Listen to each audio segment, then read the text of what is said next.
Ya oke, cek sound. Kipas angin ya tolong ya. Saya tidak tahan. Baik, mari Bapak. Assalamualaikum warahmatullahi wabarakatuh. Waalaikumsalam warahmatullahi wabarakatuh. Nama saya Sutikno dari kelompok Seroja. Seroja, baik Pak. Saya punya sampah di Pemalang. Itu pertama sampah dari pabrik kopra. Baik. Itu kurang lebih sehari keluar air kelapa sekitar 5.000 liter. Baik. Kemarin sebelum corona sampai diproduksi untuk nata tekoko. Iya, Tapi sekarang nata tekokonya sepi, nggak laku. Baik. Nah, saya minta penjelasannya dari Pak Bayu, penggunaannya mau untuk lagi daripada dibuang, begitu aja. Yang kedua, di Pemalang juga saya ada pabrik kepiting, banyak kulitnya setiap hari, anggap 1 ton pabrik kepiting rajungan itu juga cuman diambilin orang, nggak kepake. Baik. Nah, itu mohon penjelasannya cara tadi, karena itu tadi sampah biar dimanfaatkan untuk pertanian, untuk perkebunan. Baik. Salah satunya saya pertimbangannya, saya punya pohon mangga 10 hektar, itu ada 1.200 pohon. Baik. Dari yang ini air kelapa sama tadi rajungan, itu bisa nggak diaplikasikan ke sana? Terima kasih. Wassalamualaikum warahmatullahi wabarakatuh. Waalaikumsalam warahmatullahi wabarakatuh. Spidolnya habis ya.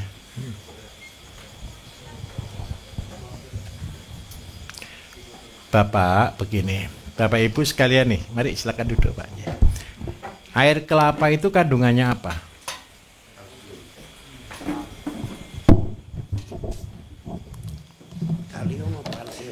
Air kelapa itu Bapak Ibu, itu adalah air yang paling sakti di dunia. Kenapa saya katakan air yang paling sakti di dunia? Pohonnya tinggi, tidak ada pompanya, airnya bisa naik.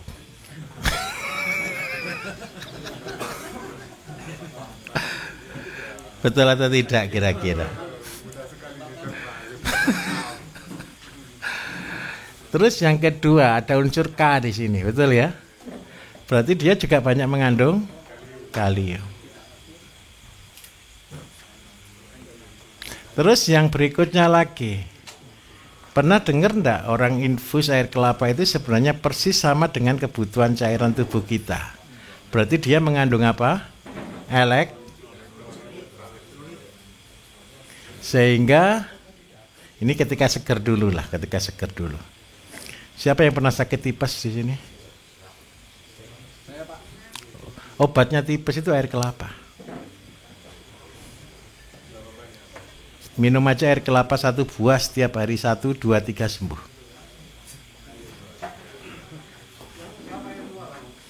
Apa? Bebas air kelapa.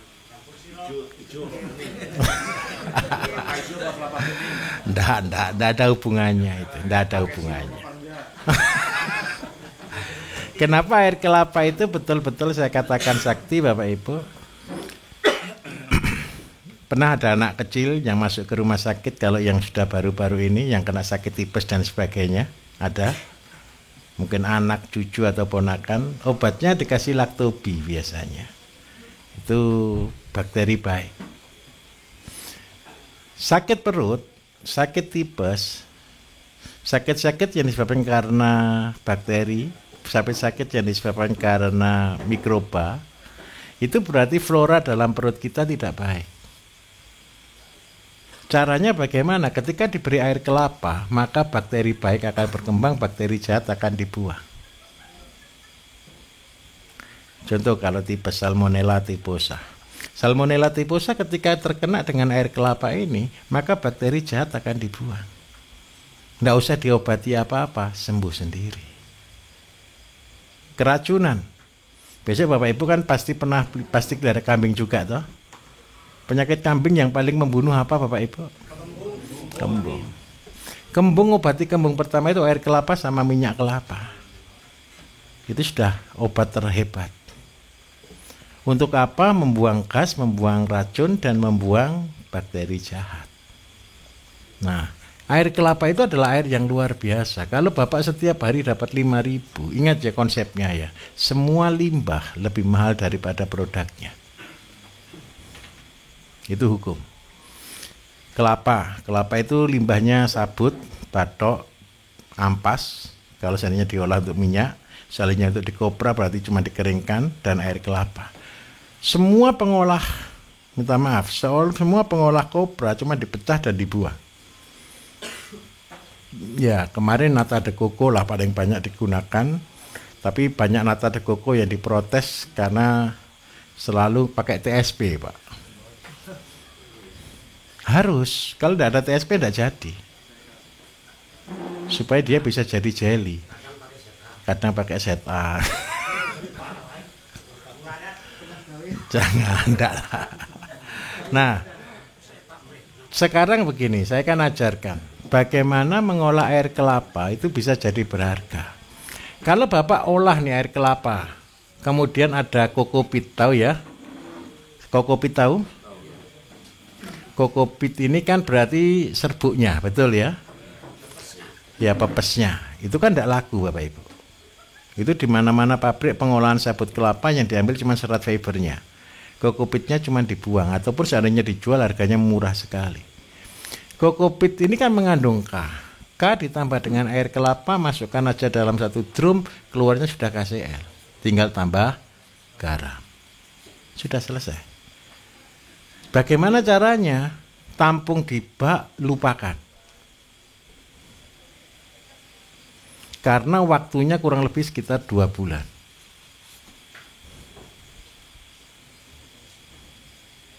Yang dihasilkan 2, yang dihasilkan kokopit yang mengandung K tinggi dan KCl yang bentuk cair. Kondisi terbuka. Aplikasinya bagaimana kalau seandainya kita buat KCl yang padat, dosis pertanaman itu kalau untuk horti itu rata-rata sekitar 5 gram. Horti ya, cabai, terong, tomat, dan sebagainya. Itu cuma 5 gram. Kalau yang cair dosisnya 50 mili per 15 liter.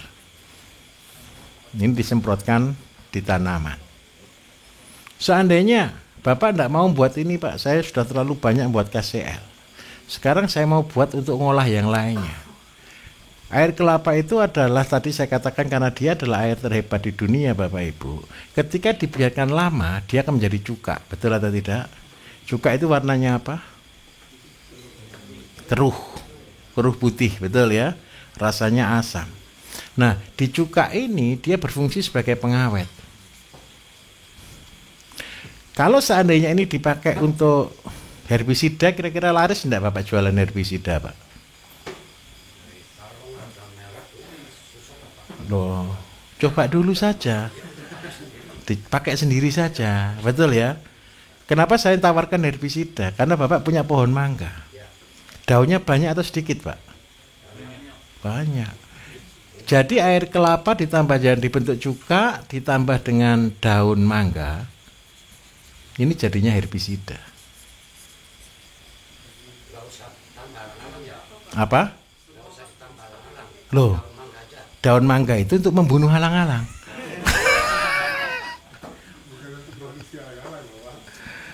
Daun mangga ini untuk membunuh halang-halang.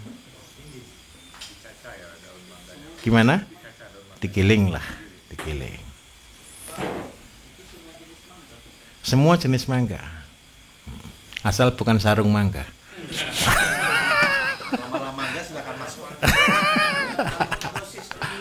Gimana? Bedanya di sini. Dosisnya tetap sama, 20, 80. Aplikasinya, Kalau untuk pupuk itu 50 mili, kalau untuk herbisida 250 mili.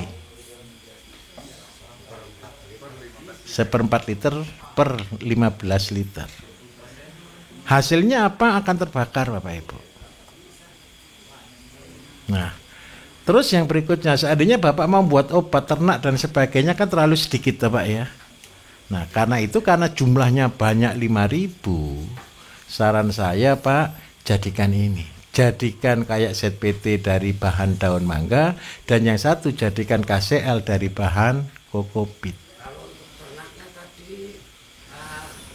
Kuteja, kunyit temulawak jahe. Oh, sebentar, kepiting belum. Sabar. Ini masih belum kepiting dulu ini. Belum kerajungan dulu. Saya sampai di sini dulu. Oke ya. Jadi ada 2 produk yang Bapak buat. Dan ini bisa dalam bentuk massal. Karena apa Bapak Ibu? Percaya enggak dipercaya sudah. Herbisida itu paling disenangi petani. Dan ini langsung bisa membakar. Nah, seandainya pupuk, gunakan sebagai pupuk KCL, bahan utamanya adalah kokopit. Lah sekarang kalau Bapak punya rajungan,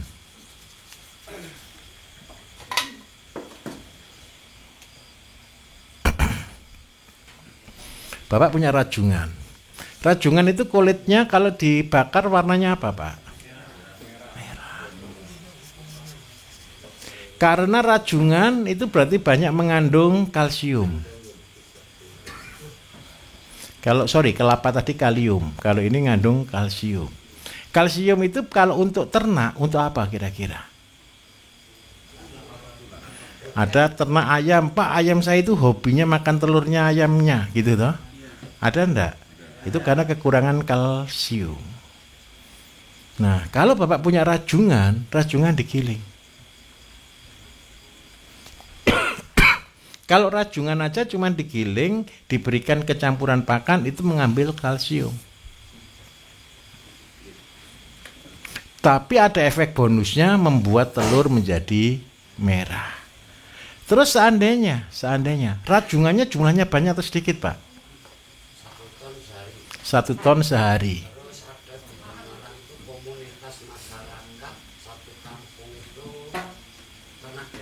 Iya. Ngambil ini. Nah, itu kan bisa dijual. Betul. Kalau ini dijual ke bebek, dijadikan sebagai kalsium dan memerahkan cangkang. Menyerahkan kuning telur. Kalau ini tanpa air kelapa. Tetapi seandainya Bapak punya rajungan ditambah dengan kokopit, ditambah dengan air kelapa, ini munculnya betul-betul murni KCL. Fungsi utama dari kalsium adalah membuat tanam buah tidak gampang rontok. Fungsi dari kalium sendiri memperkokoh tanaman, warnanya jadi hijau biru. Ketahanan penyakit. Kemudian batang jadi kokoh, daun jadi tebal. Nah, Bapak Ibu minta maaf. Bisnis yang paling untung, kayak contoh ini sudah ada semua. Bapak tinggal jalan. Seandainya modal, saya ajari modal sekarang. Bapak beli tandon putih itu loh Pak. Tahu ya, tandon putih itu kan 1 jutaan ya. Sudah, berarti 1 liter berapa modalnya untuk tandon? 1.000. Kelapa gratis, tinggal masukkan. Semua gratis, tinggal dimasukkan. Anggap aja berarti modal 1 juta. Sehari modal 1 juta deh, yang lainnya belum bisa dipakai yang lain dulu, enggak apa-apa. Buat ini, simpan. Karena waktunya lama aja. Nah, gimana? 5.000 liter itu kan 1.000 liter. Iya, satu-satu saja tiap hari. Nabungnya seandainya punya invest 1 juta tiap hari, seperti itu. Ada kan Pak? Ada. Tenang saja ada. Nah, Bapak Ibu, gini loh. Kalau kenapa saya sarankan pakai tandon ini efektif. Bumi langit hasilnya. Bapak jual KCL paling murah 20.000. Bisnis apa sih yang jual dari 1.000 modal 2.000 dijadikan 20 juta? Enaknya lagi kan satu. Nggak usah proses. Betul atau betul kira-kira? Nah, di sini hebatnya orang yang berpengetahuan dengan tidak. Apakah ditambah lain-lain? Tidak perlu sudah.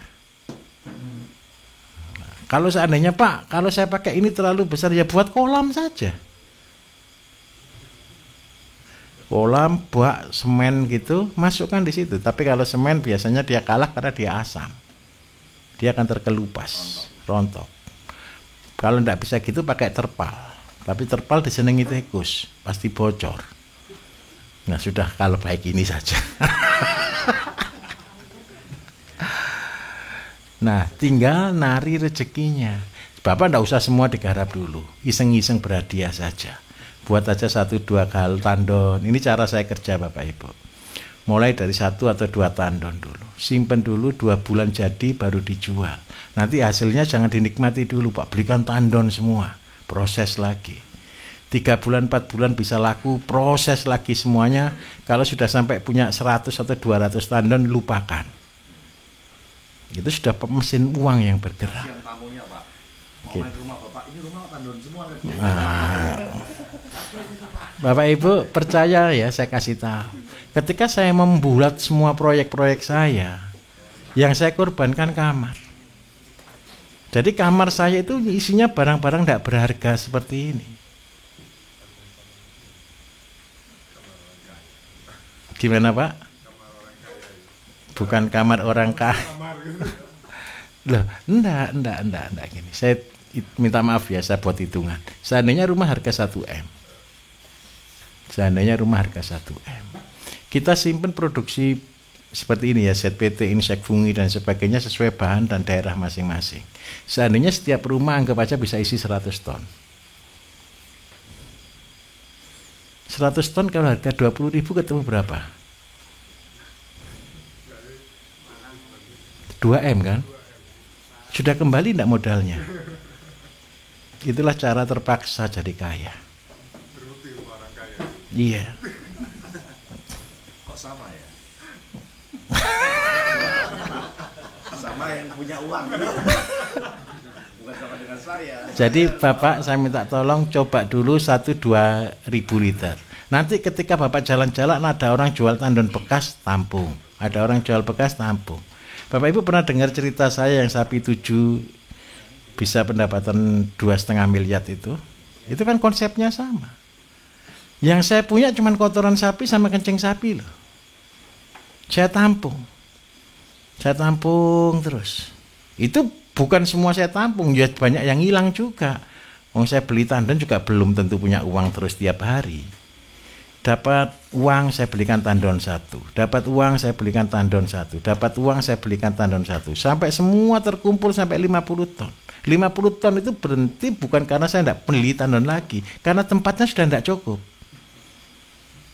Paham maksud saya ya? Karena tempatnya sudah tidak cukup.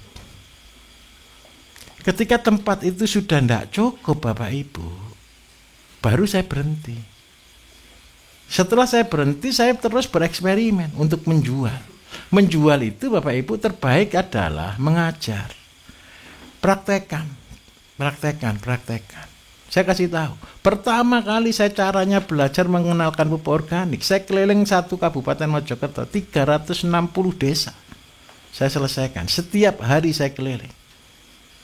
Ada yang beli enggak? Enggak ada. Biasa jalan saja. Ya ada sih kadang-kadang cuma beli 10 liter, 20 liter gitu ada. Tapi kecil sekali. Waktu itu saya jual pupuk saya itu harga mulai dari 2.500 sampai harga 10.000. Nggak laku. Tapi ketika saya rubah konsepnya, saya naikkan terus kualitas produksinya, saya tambahi macam-macam lagi, saya tambah jeroan ikan dan sebagainya. Sama teman-teman dijual 100.000. Ketika dijual 100.000, barang 50 ton tuh habis setahun. 100.000 kalau 50.000 kan ketemu 5 M. Saya dengan tim marketing bagi 2. Dari sanalah saya ketemu konsep. Seringkali Bapak Ibu kita itu tidak percaya diri. Wah, tidak ada gunanya. Ketika saya dulu sebelum pakai tandon, rumah saya di kota, Bapak Ibu, saya masukkan botol-botol air minum itu loh. Sampai tidak lebih baik dari rumah pemulung kok rumah saya kok. Kenapa kok saya pakai itu? Saya pakai perhitungan. Kalau pakai tandon 1 liter 1.000, kalau pakai air mineral itu 1,5 liter itu cuma Rp150. Sekarang ada galon-galon yang putih bersih itu kan cuma 2.000, lebih murah lagi, 15 liter dapat 2.000. Jadi ngitung biayanya dari sana.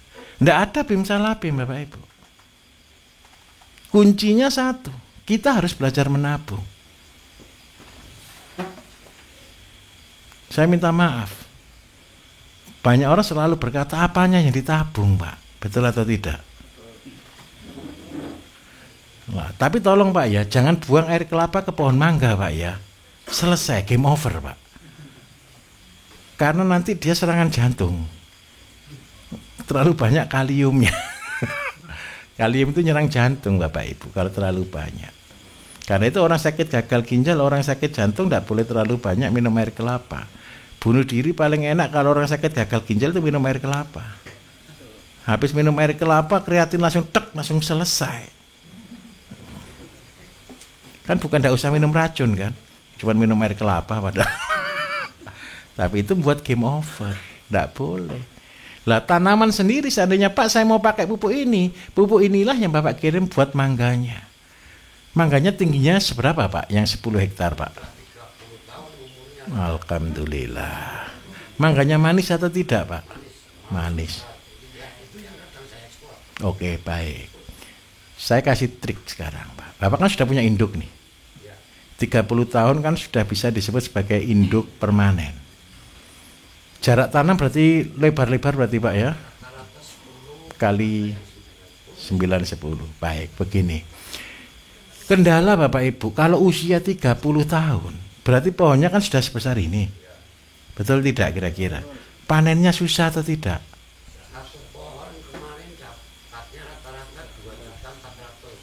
Ya, bentar. Itu dapatnya uang. Manennya itu loh, Pak. Apa? Oh, ditebaskan. Oh, baik. Kalau ditebaskan, kalau Bapak ekspor sendiri harganya enak mana? Kalau ekspor itu bisanya kalau bulan-bulan ini kalau panen raya. Kalau dari Mei sampai Agustus itu karena ada kandungan pestisidanya sana nggak mau. Oh, gitu ya. Nah, karena Bapak sudah datang ke sini, jangan pakai pestisida, Pak.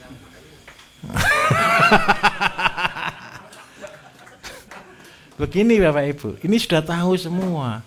Luar negeri itu tidak senang dengan pestisida. Tapi kalau dari sana ke sini isinya pestisida. Fair, saya tunjukkan fair. Bapak Ibu pernah kalau ke rumah sakit bawa apa ke rumah sakit itu kalau menjenguk? Apel, anggur, pir, gitu kan? Tahu enggak itu panenan kapan? Itu panenannya itu sudah 1 tahun yang lalu itu, numpuk di pelabuhan itu. Apa yang bisa membuat dia awet? Ya minimal lapisannya lilin dan di dalamnya pasti ada pengawet. Sekarang kita balik. Kalau mangga dari Indonesia ada pestisida kecil aja sedikit aja, balik 1 kontainer itu. Yang pinter siapa? Loh, ini ndak fair. Coba Bapak Ibu, ekspor ke Singapura aja. Ada produk yang dari benih GMO, rekayasa genetika, masuk ke Singapura, masuk ke Hong Kong, masuk ke Taiwan, ditolak itu tengah jalan. Yang Indonesia, seluruh yang GMO dikirim ke Indonesia dan diterima. Ini yang hebat siapa gitu loh.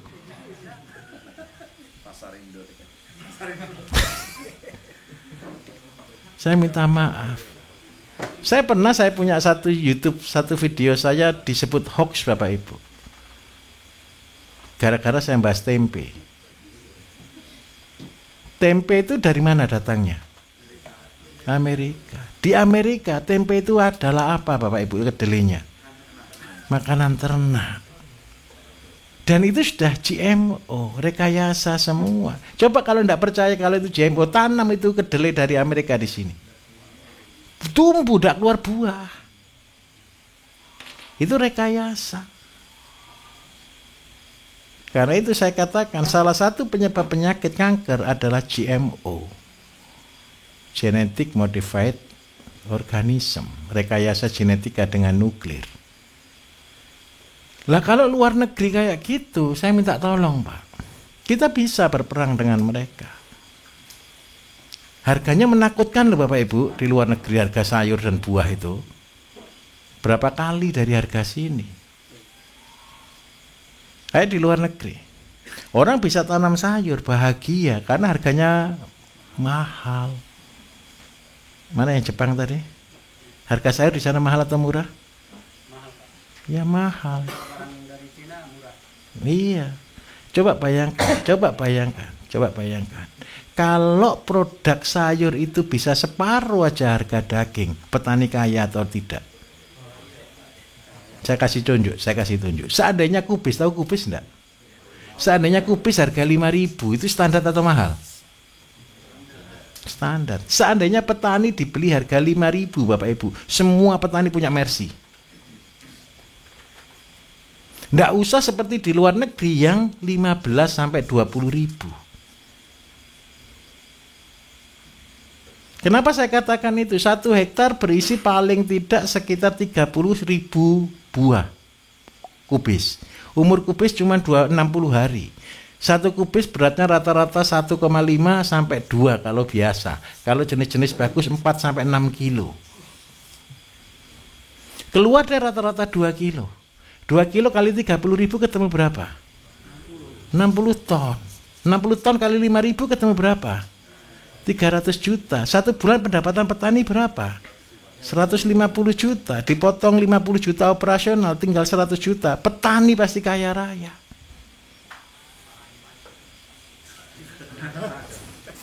Lah bener. Tapi masalahnya satu, bulan sekarang harga kubis berapa? Nolnya ngelundung 1. Tinggal 500 rupiah. Tahu harga wortel hari ini berapa? 1.000. Udah benar. Ketika saya bilang ke mereka, saya jual organik masih bisa di atas 4.000 sampai 8.000. Kayak kubis saya masih bisa di angka 4.000 sampai 6.000. Karena pasar saya khusus. Nah sekarang saya minta tolong. Apa yang menyebabkan harga, seandainya nih Bapak Ibu, ada harga kimia harga 500 di petani, seandainya di pedagang jadi 3.000. Terus beli harga produk kami yang harganya anggap aja di konsumen harga 6.000, tapi organik, pilih mana? Yang selisih 3.000 ya pasti selisih organik dong. Kayak di mangga, Bapak saya minta tolong. Mumpung tanamannya Bapak masih bagus, dicangkok. Bisa nyangkok Pak? Bisa. Besok kan diajari penggandaan tanaman. Bapak Ibu tahu enggak kalau bisa menguasai penggandaan tanaman itu mesin apa namanya? Itu mesin uang. Dulu Bapak Ibu tahu pohon jati enggak? Pohon jati di stek itu bisa atau enggak? Bisa kan? Bisa. Saya kalau punya bibit dari polybag tinggi sampai 30 cm, saya potong 5 cm. Jadi berapa? Jadi 6. Jadi 6 ini seandainya saya punya 1.000 berarti saya punya 6.000. Nanti tumbuh lagi jadi 30 saya potong lagi.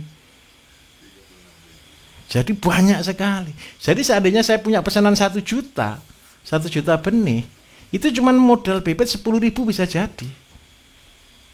Yang lain jual 1.000 rupiah, saya jual 150 rupiah.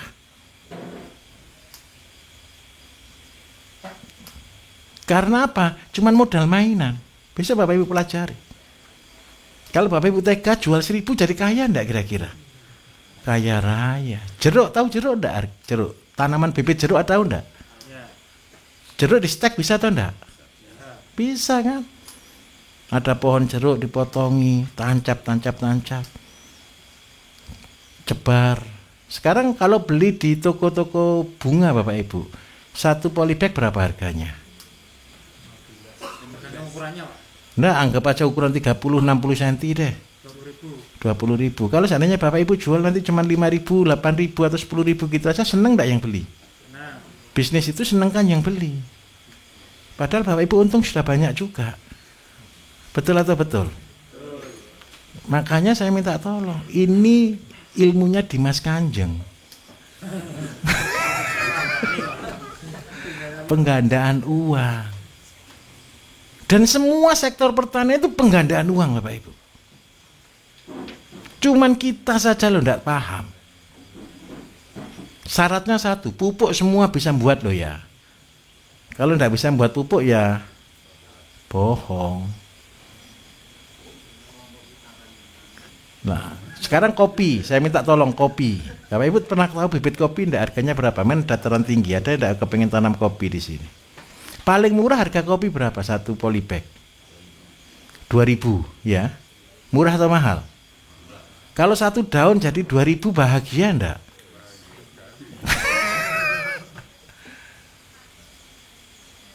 Besok belajar. Praktekkan sungguh.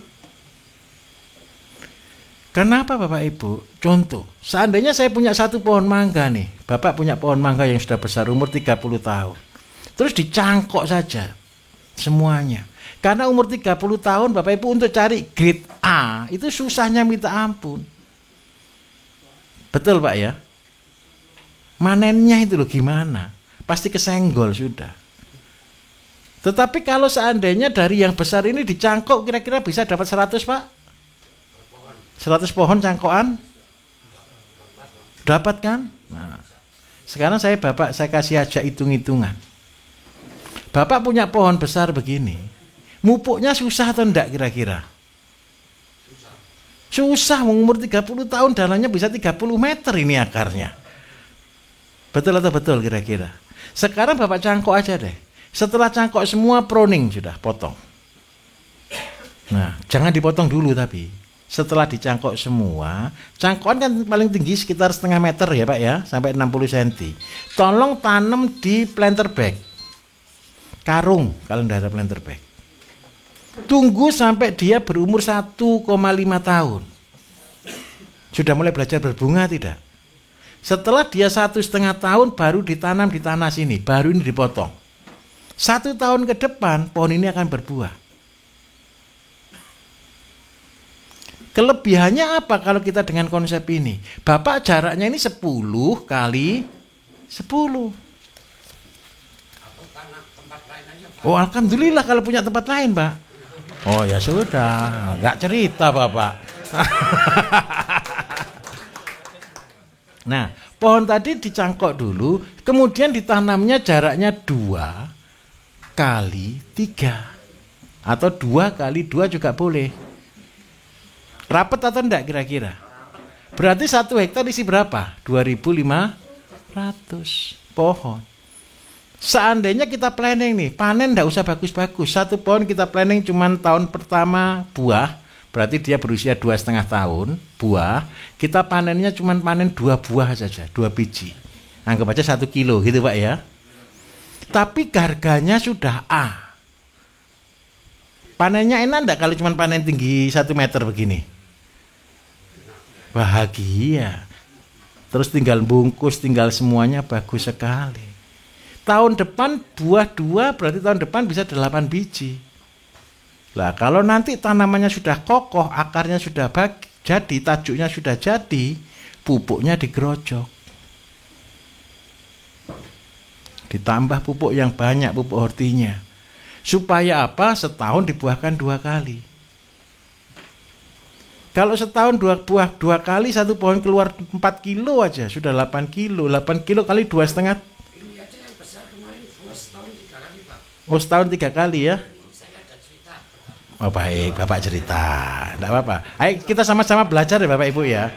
Kita sama-sama menganalisa. Ini bukan peserta pelatihan loh. Kalau manajer ini isinya kita mikir project loh ya.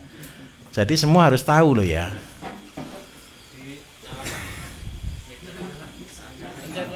Pak pencet lama sedikit. Saya ambil minum. Oh tak suruh anak.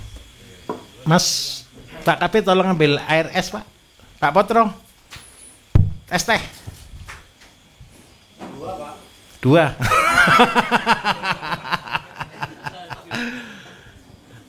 Mari Pak. Maksudnya ini ada cerita pengalaman cuman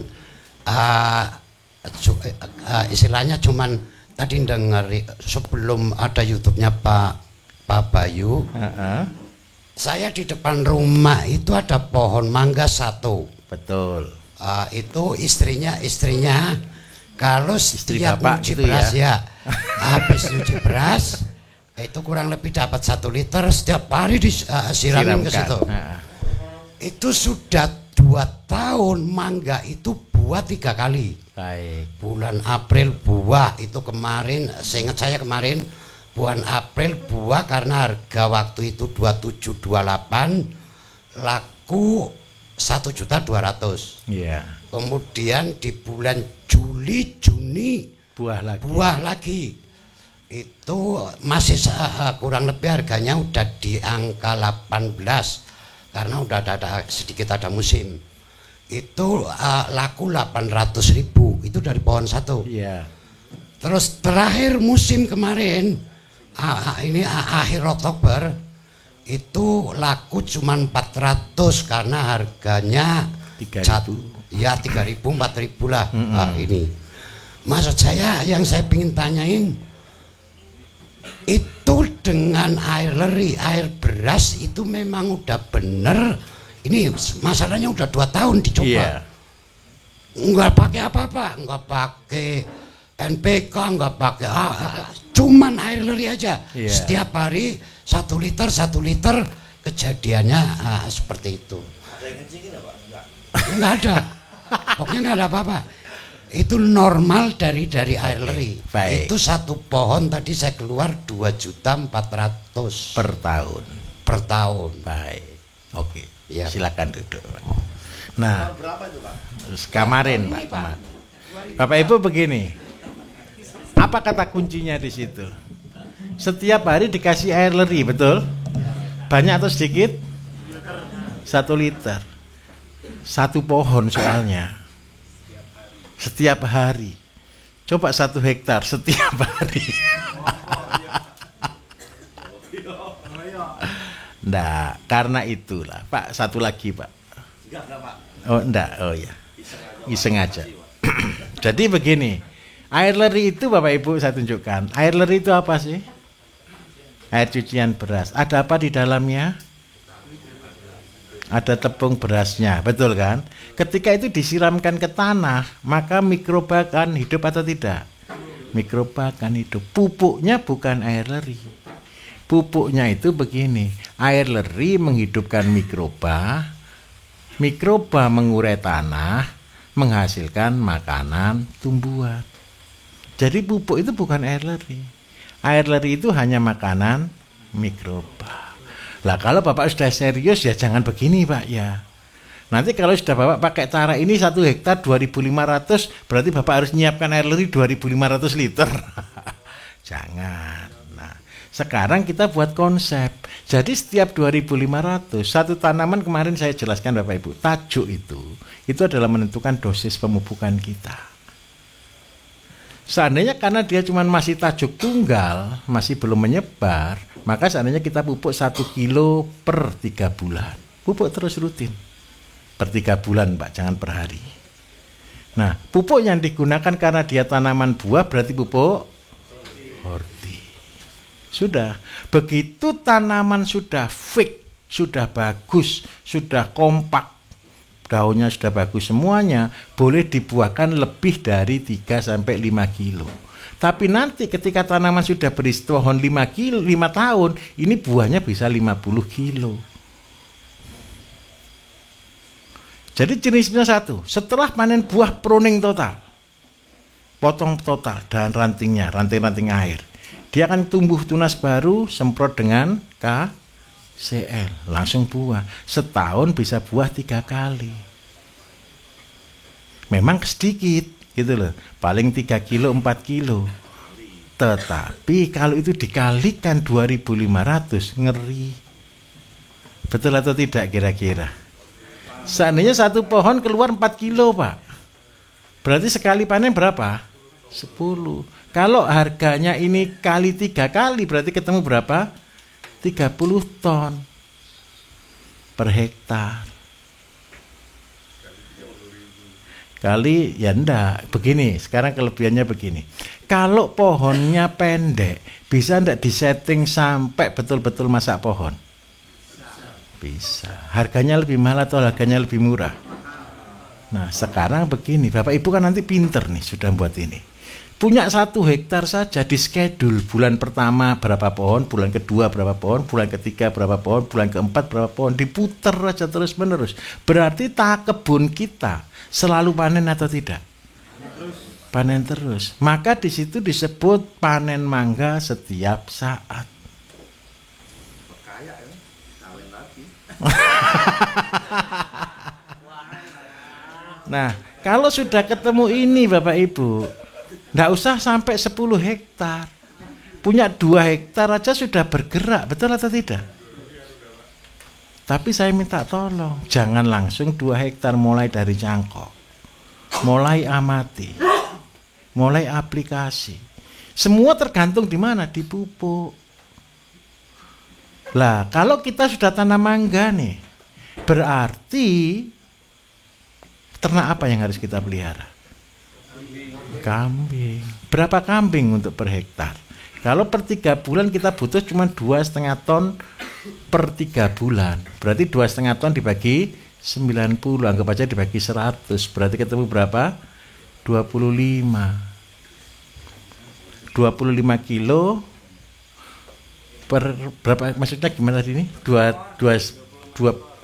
bukan toh, per hari. Berarti berapa ekor? 6 kambing sampai 7 kambing. Caranya bagaimana kalau sistemnya gini? Yang digaji siapa kalau begitu? Ngerawat pohonnya atau ngerawat kambingnya? Jadi gini, ini caranya bisnis. Kan punya 1 hektar.